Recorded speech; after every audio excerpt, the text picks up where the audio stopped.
15절에서 18절의 말씀입니다.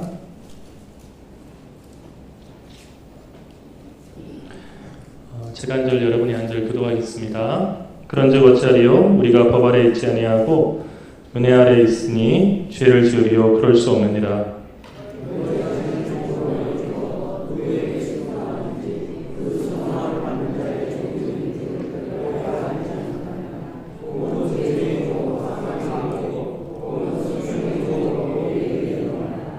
하나님께 감사리로다. 너희가 본래 주의 종이더니 너희에게 전하여 준 바 교훈의 본을 마음으로 순종하여. 아멘. 기독교 강요로 본 믿음의 본질, 오늘 18번째 시간으로 노예 상태에 놓인 인간과 자유의지라고 하는 조금 긴 제목으로 함께 말씀 나누고자 합니다. 제가 이제 그 목사로서 대부분의 목회를 한 것은 여러분이 잘 아시는 것처럼 군목으로 지냈던 19년간의 그 기간이에요. 근데 이제 군목으로 있다 보면요, 항상 20대 초반에 그 젊은이들이 입대해서 그 이제 2년 뒤에는 전역을 하잖아요. 그러면 그 자리를 또 누가 채우냐면은 또 다른 20대 초반의 젊은이들이 채워요. 그렇게 한 19년 정도로 지내다 보니까 어떤 그 착각을 하게 되냐면요, 제 나이가 제일 처음에 입대했던 20대 후반의 그 나이에 고정되어 있는 것 같은 그런 착각을 해요. 왜냐하면 매일 보는 사람들이 20대 젊은이들이니까요. 뭐 이 군인들, 여러분의 자녀들 보시면 알겠지만은 이 군인들과 그 우리 민간교회를 갖다가 이렇게 채우고 있는 어르신들과는 많은 차이가 있죠. 철분도 씹어 먹을 나이잖아요. 없어서 못 먹을 뿐이지 뭐 소화불량 뭐 이런 거 거의 없어요. 잘 먹고요.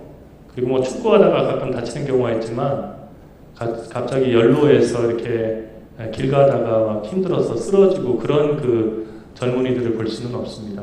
저도 젊었고 같이 뭐 그냥 저녁 되면 구보 뭐 3km, 5km, 10km 뛰다가 거기서 또 만나기도 하고, 목사님도 뛰시는군요. 그리고 뭐 이렇게 또 만나기도 하고. 그런데 사실은 이제 제가 이제 다음 주가 되면 우리 교회 온 지 만 3년이 되는 그 주거든요. 근데 이렇게 3년을 지나면서 보니까 제가 이제 우리 교회를 심호하면서 한 가지 생긴 그 습관이 있는데, 그것은 별다른 일이 없는데 되게 마음이 되게 그냥 오늘 그 하늘처럼 이렇게 구름 끼고 비 올 것 같은 그런 느낌이 드는 때가 있어요.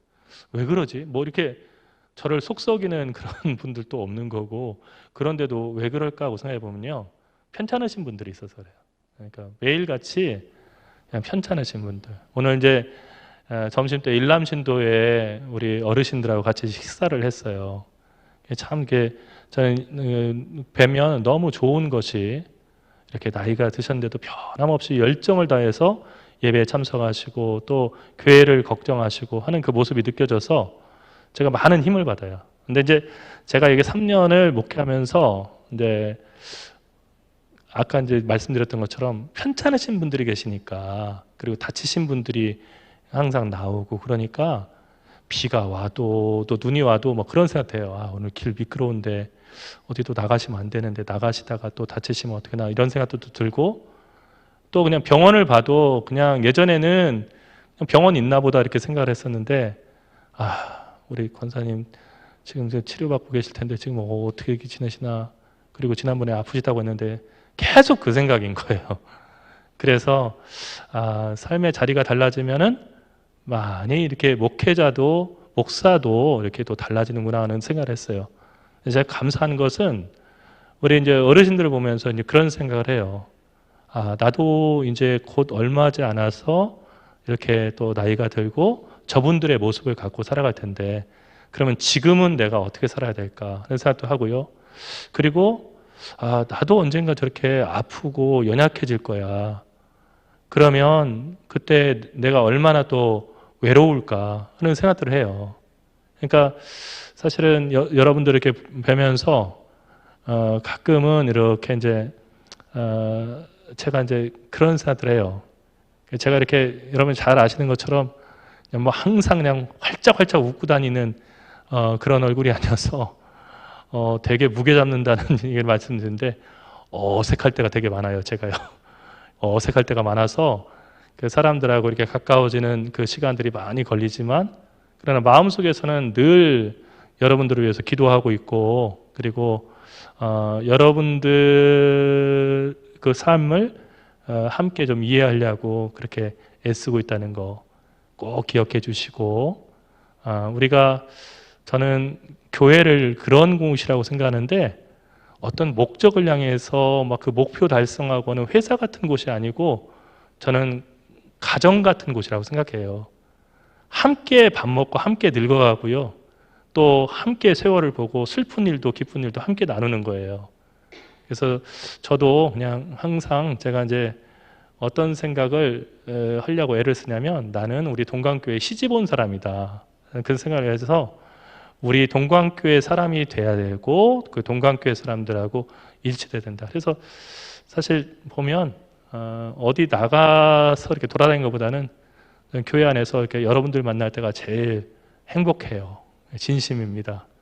그래서 여러분들 정말 그 함께 그 나이 들어가고 또 성숙해 가면서 우리가 서로를 더욱더 따뜻하게 보살필 수 있는 그런 교회가 되길 바라고, 저도 이제 그 3년 이제 4년 차를 맞이하면서 좀 더 그런 목사가 돼야겠다 하는 생각을 요즘에 많이 하면서 그 기도하고 있습니다. 여러분 가운데 하나님의 그 평강이 있길 바라고, 특별히 다치시는 분들도 많고 요즘 괜찮으신 분들 많은데 하나님께서 건강 주시기를 간절히 축원합니다. 네. 여러분 그 체인갱이라고 하는 그런 그 표현이 있어요. 체인갱. 이게 뭐냐면요, 이거 미국 그 사회에서 나온 얘기인데, 노동교화형 같은 거 이렇게 받으면은 어떻게 되냐면 징역을 사는데 그 노동하는 거예요. 근데 저 바깥에 나와서 이게 뭐 어디 청소하고 있잖아요. 이게 흑백 사진인데 아주 옛날 사진인 것 같아요. 그런데 이렇게 가만히 이 사람들 그 다리를 보게 되면은 발에 커다란 그 쇠구슬하고요 체인이 감겨 있어요. 그래서 이 사람들을 갖다가 이렇게 나와서 저기 하는 사람들을 체인갱이라고 이렇게 불렀어요. 체인갱. 이 사람들이 청소하잖아요. 이렇게 똑같이 청소하고 있어요. 근데 옆에 보면은 이게 누구 사진이에요? 예, 환경미화원 아저씨가 이렇게 청소하고 있어요. 똑같이 길거리를 쓸고 있어요. 그런데 이 둘은 달라요. 왜 그렇죠? 이 체인갱들은요, 감옥에 들어왔기 때문에 그 감옥에서 징벌을 받으라고 일하는 거예요. 그런데 제가 이제 새벽기도 마치고 이렇게 나가다 보면은 아침에 우리 교회 앞에 청소하시는 그 환경미화원 아저씨를 만날 때가 있는데, 이 환경미화원 아저씨들은 어떤 징벌 받아서 그런 게 아니고요. 요즘에 환경미화원 되시기 되게 힘들죠. 막 체력 검정도 해야 되고요. 그리고 연봉도 상당히 괜찮아요. 그래서 젊은 사람들도 환경미화원 하려고 하는 분들 많거든요.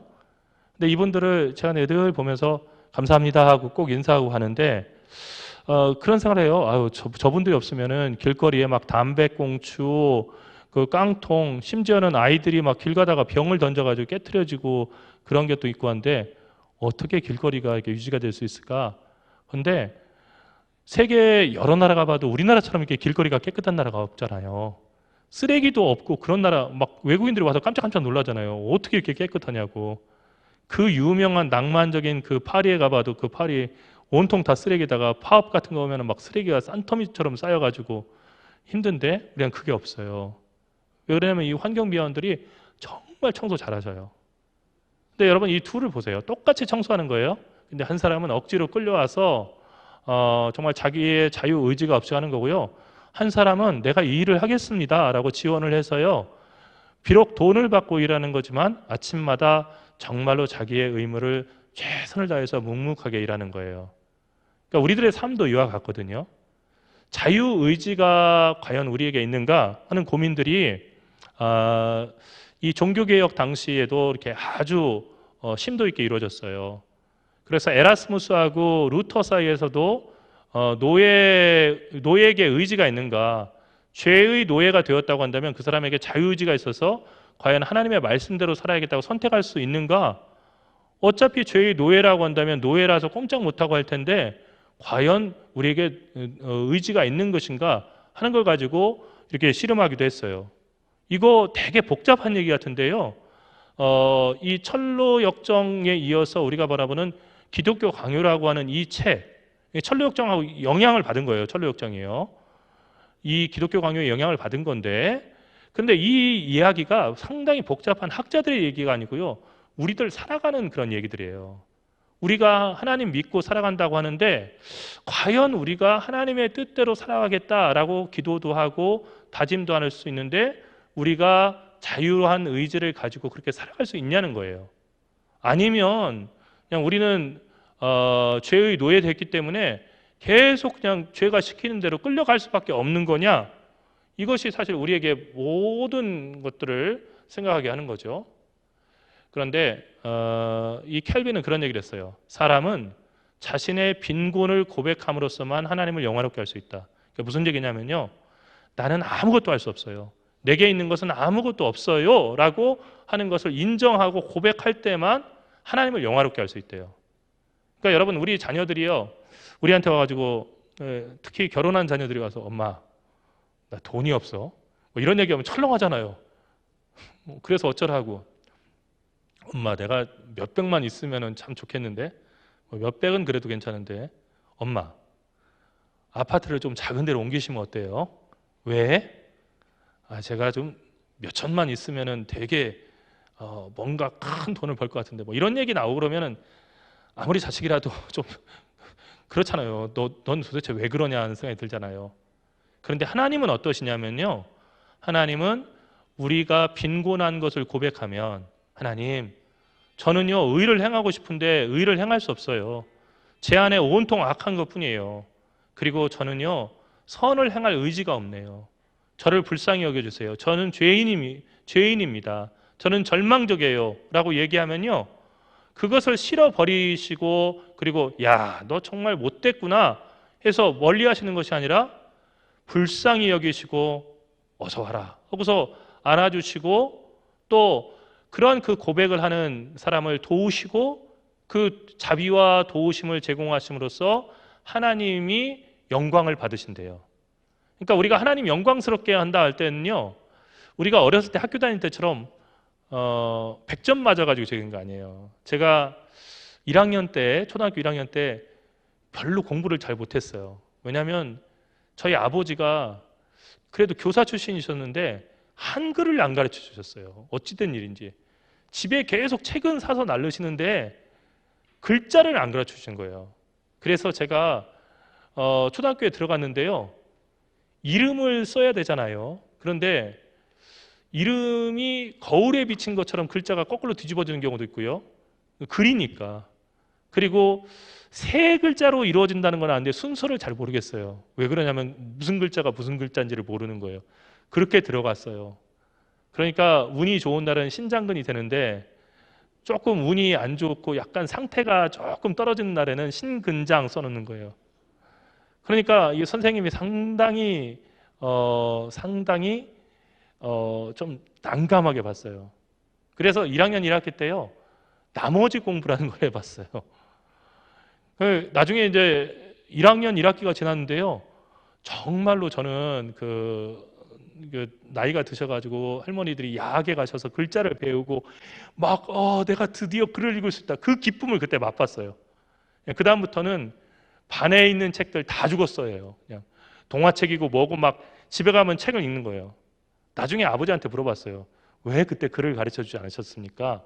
그래도 이 집안 장남이고 종손인데 왜 가르치지 않으셨어요? 했더니 아버지 하신 얘기가 뭐냐면 지금 네가 그걸 경험하고 있잖아. 너 이렇게 배워서 거기서 이렇게 글자를 읽을 줄 아니까 되게 좋지. 예. 내가 미리 가르쳐 주느라고 너 이렇게 조박으면서 가르쳤으면 너 기뻤겠냐? 생각해 보니까 맞는 얘기 같아요. 근데 여러분 제가 그렇게 공부를 해가지고 1학년 2학기 때 이제 우등상을 받게 됐어요. 얼마나 영광이겠어요. 일자 무식해서 자기 이름도 못 쓰고 저기에다가 우등상을 받았으니까요. 근데 우등상을 받았는데 그거를 가방에다 넣고 소중하게 넣고 이렇게 가다가 생각해 보니까 이건 누군가 봐야 될 것 같아요. 근데 집 근처 다 갔는데 엄마가 아주머니들하고 얘기를 하고 계시더라고요. 그래서 제가 이거 어떻게 하면 이걸 나타낼 수 있을까 하다가 가방 뒤에다가 우등상을 갖다가 이렇게 딱 껴서, 뭐 테이프는 없으니까 딱 껴가지고요, 떨어지면 안 되죠. 소중하게 껴서 삐죽 삐져나오게, 이게 뭐냐 이렇게 들어. 그래서 걸음걸이도 지금 생각하면 완전 코미디인데 이렇게 반듯하게 가는 게 아니고 개걸음처럼 옆으로 이렇게 걸어갔어요. 그러니까 제가 왜 저렇게 걸어와? 하다가 딱 보니까 뭐야, 우등상이야? 오야, 우등상 받았구나. 제가 왜 그럴게요?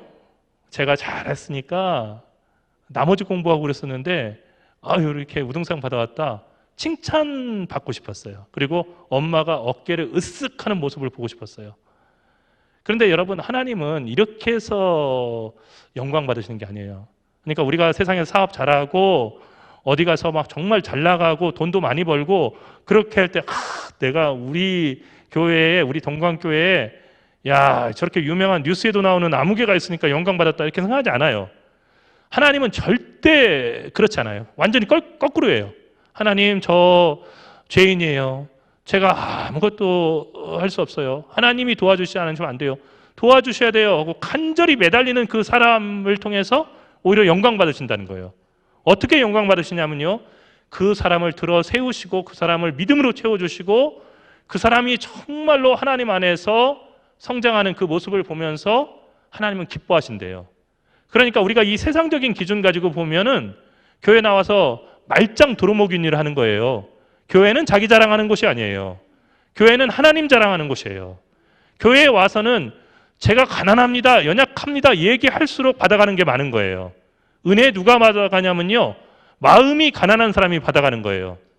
여러분, 세상 자랑 많은 사람은 교회에 나와서 자기 명함 돌리는 걸로 끝나는 거예요.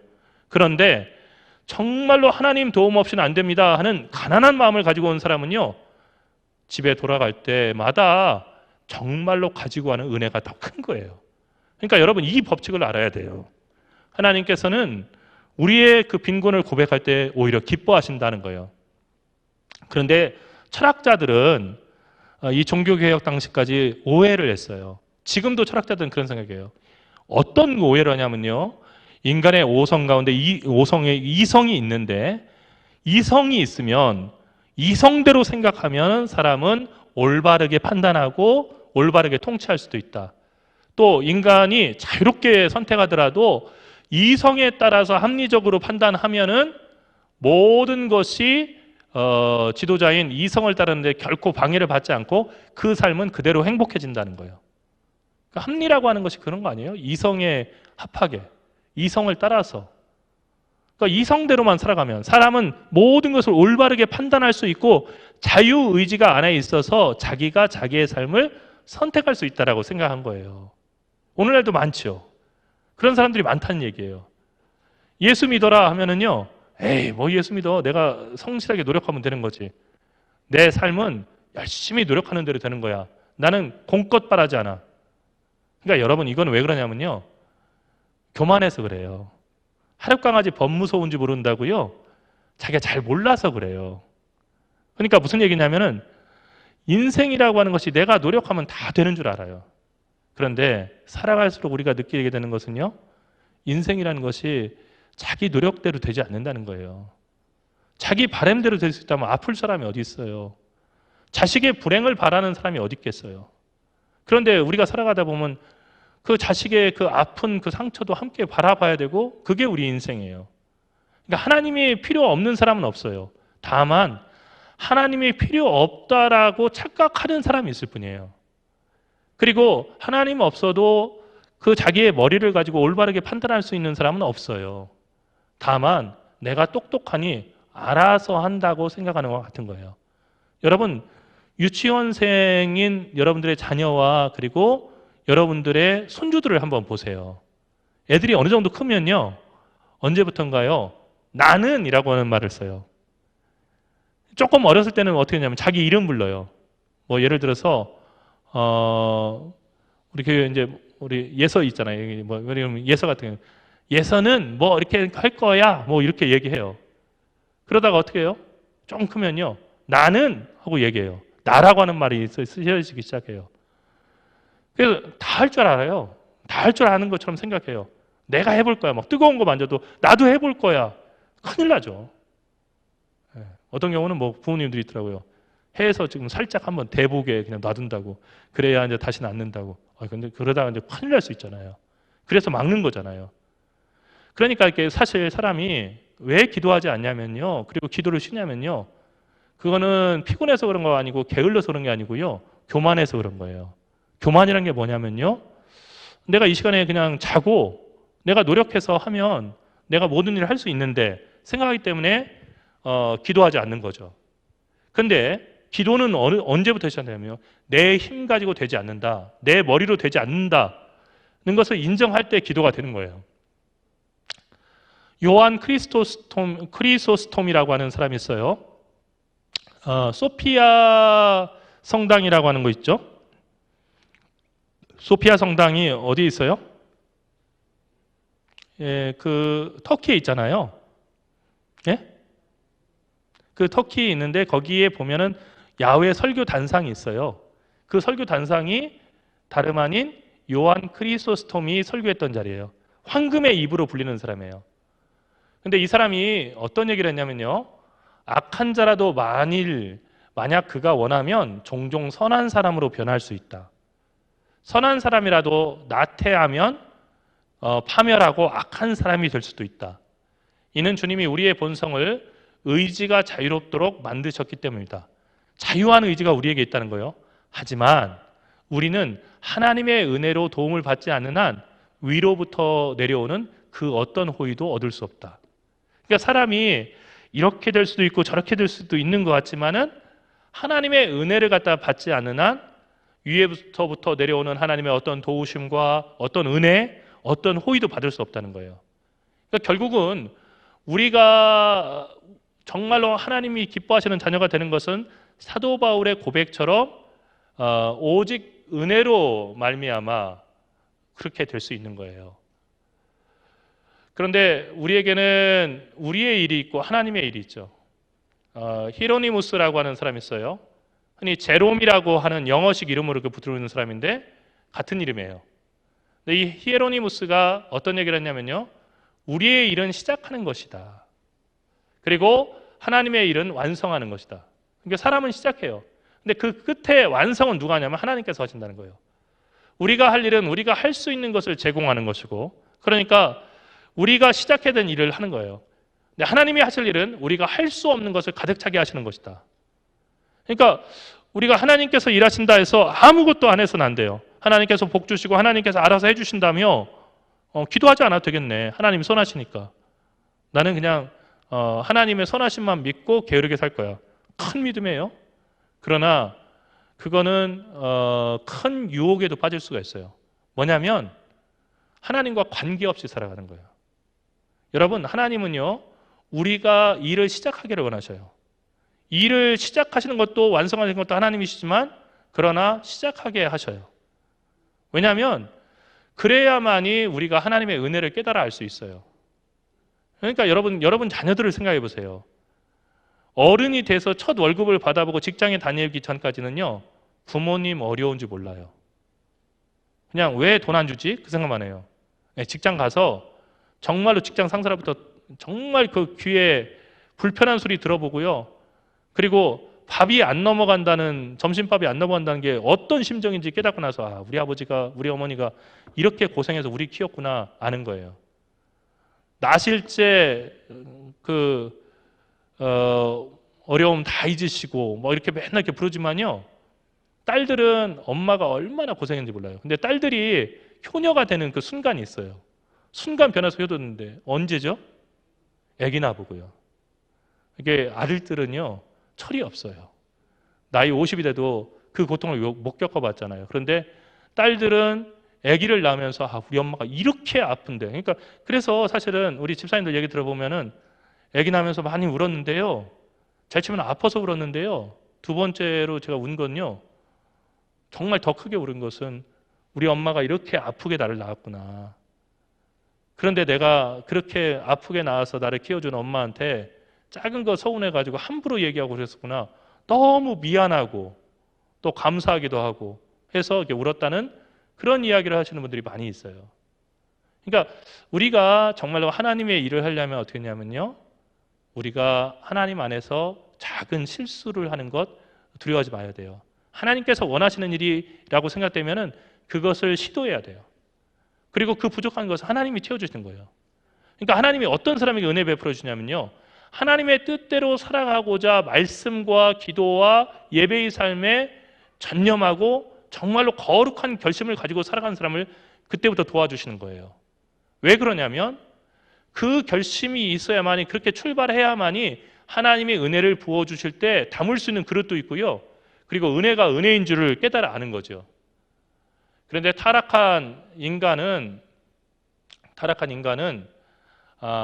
사실은 자유롭게 하나님을 선택하고 그리고 하나님의 선하신 뜻대로 살아갈 수 없어요.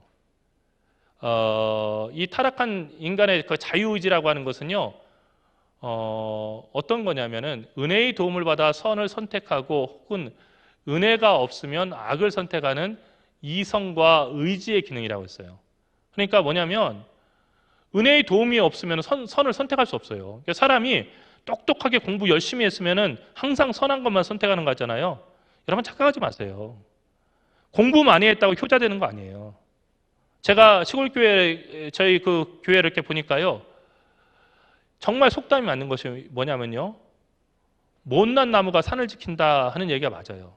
그러니까 무슨 얘기냐면 공부 잘하는 저희 이제 선후배들 이렇게 보면은 그 교회 그 선후배들을 보면요, 다 잘 돼가지고 서울 와가지고요, 부모님 1년에 몇 번 만날까 말까예요. 근데 학교 다닐 때 맨날 속썩이고 이놈의 새끼가 언제 사람 되냐 막 했던 그 선후배들은 보니까요, 별다른 데 못 갔어요. 그 주변에 사는 거예요. 그러면서 장사하고 그래가지고 열심히 장사해서 자수성가해가지고 부모님 아침 저녁으로 맨날 문 안 드리고 그 살피고 어디 나가고 싶다면 모시고 다니고 그런 거예요. 그러니까 여러분, 똑똑하다고 효자 되는 거 아니에요. 능력 있다고 효자 되는 거 아니에요. 오히려 능력이 없는 것 같았지만은 부모 곁을 지키면서 늘 그 부모의 마음을 따뜻하게 감싸주는 그런 자녀가 있는 거예요. 우리도 역시 마찬가지예요. 똑똑하다고 믿음 생활을 할 수 있는 거 아니에요. 여러분, 교회에 나와서 우리가 진짜 바라는 것이요, 점점 시간이 지날수록 똑똑해지는 거, 이거 바란다고 하면요, 교회는 예배 드리지 말고 맨날 강의해야 돼요. 그런데 정말 우리가 성령의 역사는 어떤 거냐면요, 똑똑해지는 것이 아니라 지혜로워지는 거예요. 지혜로워지는 것은 하나님 경외하는 거예요. 하나님 사랑하는 거예요. 하나님 사랑하는 마음으로 가득 차게 되면 하나님의 은혜를 사모하게 돼 있어요. 그 은혜가 임하면요, 똑똑하지 않아도 선한 것을 선택해요. 그 선한 것을 선택했기 때문에 하나님의 복이 또 임해요. 그래서 그 사람은 잘 되는 거예요. 그렇기 때문에 우리가 정말로 바랄 것은요, 최고의 학벌, 뭐 똑똑하고 공부하지 말라는 얘기예요. 공부 잘해야 돼요, 우리 자녀들이요. 하지만 그것에 앞서서 하나님을 경외하고 하나님의 은혜로 살아갈 수 있는 사람이 되어야 돼요. 왜냐하면 은혜가 없는 곳엔 자유가 없기 때문이에요. 예. 이것은 고린도 후서 여기 이제 나오죠? 3장 17절의 말씀에 있죠? 주는 영이시니 주의 영이 계신 곳에는 자유함이 있느니라. 그런데 은혜가 없는 곳에는 자유가 없어요. 성령이 없다고 한다면 사람의 의지는 자유롭지 않아요. 무슨 얘기냐면요, 성령이 없다고 한다면, 하나님의 영이 그 사람에게 임하지 않았다면 그 사람은 죄의 종이에요. 그것은 속박하고, 그러니까 그 사람의 의지는 속박하고 지배하는 욕심 아래 있기 때문이에요. 그래서 자유의지에 예속되어서는 의에 이를 수 없다는 거예요. 무슨 얘기냐면요, 사람이 나는 자유한 의지를 가지고 내가 내 인생 선택하면서 할 거야, 이 사람 되게 멋있어 보이잖아요. 그것은 마치 뭐가 같으냐면요, 나는 학교 매일 다니는 것에 의존하지 않고 자유롭게 이 넓은 세상도 보고 막 그렇게 하면서 어떤 때는 영화도 보고 어떤 때는 뭐 벤치에 앉아서 매일 뭐 한 3시간씩 자고 그렇게 하면서 나는 인생을 배우면서 대학에도 갈 거야 하는 학생 같아요. 말은 멋있죠. 어떻게 되겠어요? 좋은 성적이 나올 수 없어요. 그러니까 실제로 자유의지대로 살아간다는 것이 꼭 의에 이르는 것은 아니에요. 언제 우리가 의에 이를 수 있냐면 은혜 속에 있을 때. 근데 은혜는 언제 임하냐면요, 성령께서 우리 가운데 임하시는 것이 가장 큰 은혜이고, 그 은혜 가운데 있을 때 우리는 하나님이 선하게 생각하시는 것을 선택할 수 있어요. 그래서 결국은 인생에 있어서 완벽한 자유는 없어요. 다만 누구에게 속한 노예인가 이것을 선택할 필요가 있죠. 우리는 하나님의 자녀라고도 하고 하나님의 종이라고도 하잖아요. 종은 영어로 슬레이브예요. 노예예요. 서번트라고 하는 말도 있지만은 슬레이브 이거 많이 쓴 거예요. 주의 종입니다. 슬레이브예요. 근데 누구의 종이냐는 거예요. 출애굽기 말씀 자체가 그걸 보여주는 거예요. 오늘 또 출애굽기를 살펴봤지만은 바로의 종이 될 것이냐 아니면 하나님을 섬기는 하나님의 백성 하나님의 종이 될 것이냐. 오늘날 너희가 선택하라 하는 여호수아에 나온 말씀이 이 출애굽기 과정 속에서 보여주는 거죠. 자유의지가 존재한다고 해서 난 자유의지에 따라 살아. 그 사람이 자유로운 거 아니에요. 여러분 세상살이가 그렇게 쉽지 않아요. 의에 대해서는 자유롭지만 죄에 대해서는 노예다. 이 사람이 어거스틴이 한 얘기예요. 그러니까 난 자유의지에 따라 살아 하는 사람 가만히 보니까요. 의에 대해서는 자유인이래요. 무슨 얘기냐면은 의를 행하지 않을 자유가 있는 거예요. 그거 누리는 거예요. 그런데 죄에 대해서는 뭐냐면요. 그게 죄인지 알면서도 계속 반복해서 죄를 짓는 거예요. 그러니까 노예죠. 그래서 결국은 우리가 완벽한 자유라는 것은 우리에게 존재하지 않고요. 다만 우리가 누구에게 속한 종이 될 것인가 하는 거 있어요. 인간의 비참한 현실이라는 것은요. 나는 더 좋은 것들을 보고 인정한다. 나는 더 좋은 것이 뭔지 알아. 다 인정할 줄 알아. 하지만 나는 더 나쁜 것들을 따른다라고 하는 역설적인 문장 속에 있어요. 여기 앞서 나오는 이 독재자들을 보세요. 이디아민부터 시작해가지고 스탈린, 후세인도 있고요. 또 아돌프 히틀러도 있죠. 근데 이 사람들의 공통점이 어떤 거예요? 정말로 사람들이 생각하기에 끔찍할 정도의 악을 저지른 거예요. 더 좋은 것들을 보고 저게 좋은 거야 모르냐요? 이 사람들이요? 알아요. 그런데 그 사람들의 행위는 어떤 거냐면 더 나쁜 것들을 따르는 거예요. 은혜가 없이 신앙생활을 하겠다고 생각하는 사람들이 이런 잘못에 빠지게 되는 거예요. 그래서 우리가 믿음 생활을 하려면 성령의 비추심, 성령의 조명이 필요한 거예요. 하나님 나라에 들어가는 통로는 성령의 조명에 의해서 성령의 비추심으로써 마음이 새롭게 되지 않는 자들에게는 열리지 않는다. 아멘. 아멘. 성령이 그 마음을 비추셔서 하나님 나라로 들어가는 통로가 열리지 않으면 아무도 하나님 나라에 갈 수 없대요. 그래서 예수님께서도 제자들에게 성령 충만을 받아라, 성령 충만을 받아라 라고 말씀하셨고 성령을 받아라 라고 부활하신 다음에 제자들에게 나서셔서 1000마디가 성령을 받아라 라고 말씀하신 것이 바로 이런 이유예요. 어거스틴이라고 하는 기독교 2000년 동안의 최고의 신학자이자 최고의 영성가는 우리한테 죄 외에는 우리의 것은 아무것도 없다고 했어요. 하나님의 것, 우리 것 나누면요. 이건 하나님 거니까 가지고 가세요. 이건 제 거니까 가지고 있어요. 하고 하면 원래 우리 것은 죄밖에 없대요. 그러니까 죄밖에 없는 인간이 하나님 앞에 의로워질 수 있어요? 있을까요? 없어요. 기독교는요. 인간이 수련하면 인간이 단련하면은 어느 선상에서는 하나님 도움 없이도 거의 하나님과 같은 존재가 될 수 있다고 하는 그러한 인간 그 무한 성장론을 갖다가 주장하는 종교가 아니에요. 기독교의 시작은요. 인간은 처음부터 죄인이었었고 하나님을 멀리 떠나 있었고 하나님의 은총이 비추지 않는다고 한다면 그 죄의 노예에서 벗어날 수 없다고 얘기하는 것이 성경의 첫 번째 책인 창세기가 우리에게 보여주는 것이고요. 요한계시록 역시도 인간은 그 어떤 노력으로도 자기를 의롭게 할 수 없지만 하나님은 결코 선택받은 사람들을 버리지 아니하시고 그들을 끝까지 구원하실 것이다 하는 이야기로 성경의 이야기가 끝나는 거예요. 그렇기 때문에 정말로 하나님을 믿고 의지하는 사람은 한 가지만을 바라봐요. 그것은 하나님의 은총이 아니면은 우리의 자유의지는 아무런 필요가 없다는 거예요. 우리는 다만 하나님께 순종함으로써 하나님의 은총을 받아들임으로써 하나님께서 우리에게 주시는 영광을 누리며 살아갈 수가 있는 거예요. 하나님은 지금도 여러분을 부르시고 초대하셔요. 그 초대 앞에 마음을 열어놓고 하나님을 영접하는 사람들마다 이 하나님께서 주시기 원하시는 그 풍성한 은혜를 누리며 살아갈 수 있을 거예요. 우리 모두가 그 은혜를 누릴 수 있기를 간절히 축원합니다. 기도하겠습니다. 하나님, 은혜와 사랑을 감사합니다. 우리가 가진 것은 죄밖에 없다고 하는 이 정말로 시대의 신학자 켈빈과 어거스틴의 이야기를 우리가 다시 깊이 고민하고 또 그 말씀에 공감합니다. 우리가 우리의 뜻대로 의지대로 선하게 살아가려고 했었지만 우리는 아무것도 할 수 없다는 것만을 우리가 다시 깨달았습니다. 주여, 우리를 긍휼히 여겨주시고 불쌍히 여겨주셔서 하나님의 은혜 속에서 그리고 성령의 인도하심 안에서 우리가 할 수 없는 우리의 영혼이 거듭나고 그리고 의롭게 되는 성화와 의화의 역사를 우리가 경험할 수 있게 인도하여 주시옵소서. 우리로 하여금 오직 하나님만 바라보게 하시고 하나님의 자비하심을 빌면서 가난한 마음을 가지고 살아감으로 천국을 소유하는 주의 백성들 되게 인도하여 주시옵소서. 사랑하시는 주 예수 그리스도의 이름으로 간절히 기도리옵나이다. 아멘.